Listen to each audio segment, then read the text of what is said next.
o diabo é inimigo de Deus. Vocês não acham que é colocar o diabo em pé de igualdade com Deus?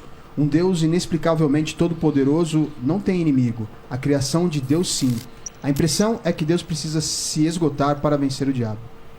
Boa pergunta. Achei. Boa pergunta, Nossa, né? Excelente pergunta. Qual o nome dele? André? André Apolinário. Pô, eu gostei também. André, você fez uma pergunta teológica profunda. Que eu vou tomar licença aqui. Eu até tomei a iniciativa. Desculpa, Saião. Tranquilo. Eu vou responder com uma outra pergunta. Se Cristo é Deus e Cristo morreu, como pode um Deus eterno sinceramente morrer? Se Deus é Deus, como é que tem um grande conflito entre o bem e o mal? Eu só tenho uma resposta para te dar, André. Deus vai parecer heresia no primeiro momento, mas ouça até o final, você vai entender. Deus não luta com o diabo com os poderes de Deus. Porque se Deus lutasse com o diabo como Deus, não teria luta. Teria massacre. O próprio fato de ter um grande conflito entre o bem e o mal significa que Deus não luta com as armas de Deus. Ele luta com o caráter de Deus. Porque quando começou a rebelião no céu, que se estendeu para o planeta Terra, a grande acusação é que Deus era um déspota, que ele nos obrigava. E quando o diabo nos acusa, não é só acusar os nossos pecados, como muita gente pensa, não. Ele nos reclama para ele.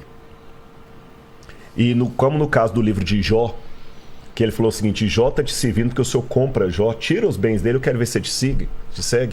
Deus deixou Jó sofrer para mostrar para o universo que Deus não obriga, Deus não é um ditador. E no final das contas, o bem vai vencer o mal, não com superpoderes de Deus, Marvel, mas sim com o caráter de Deus.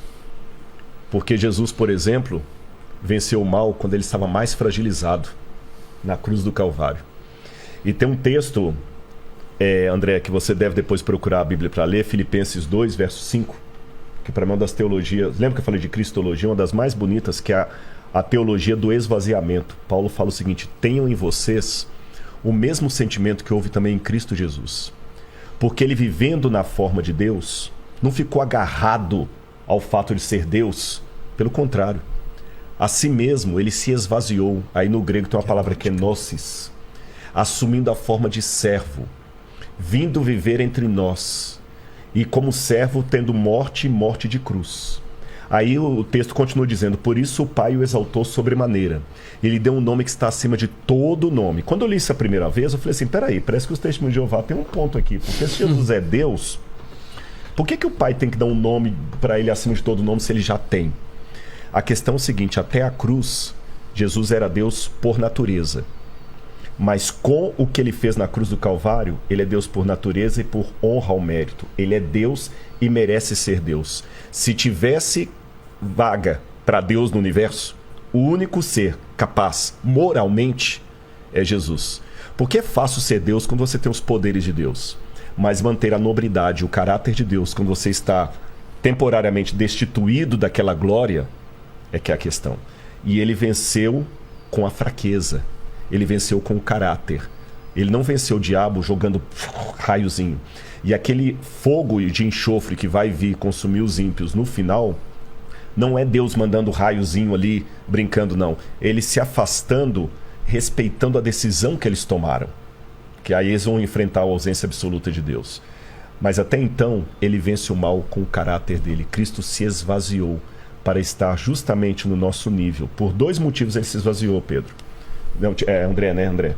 Primeiro, para revelar o Pai. Porque Deus é tão grandioso que se Jesus não revelasse, nós nunca íamos conhecer Deus.